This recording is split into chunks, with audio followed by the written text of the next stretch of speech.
တာဖယားဟာကောင်းတဲ့အစိုးကိုလမ်းပြတဲ့သူပဲကိုယ်တိုင်သာလျင်ကြိုးစားရှောက်ရမယ်လောဘဒေါသမောဟတရားတွေငြိမ်းချမ်းအေးစေတဲ့နေရအမှန်ကိုသူလမ်းပြခဲ့တယ်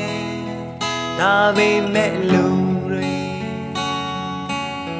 ခလုံးမထီးတဲ့ရွေးမေးလို့ထားပါတယ်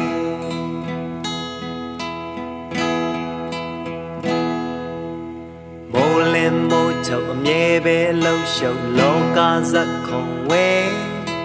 မိုးကရေကအမျိုးမျိုးကကြတယ်သူကြောင့်ငါကြောင့်ခဏခဏလမ်းပြောင်းလူဘဝခရီးပါပဲကြုံလာချိန်တော့ပါကြောင့်အတ္တတွေအချိန်တန်တော့လေအိမ်အပြန်လန်းကတန်တရား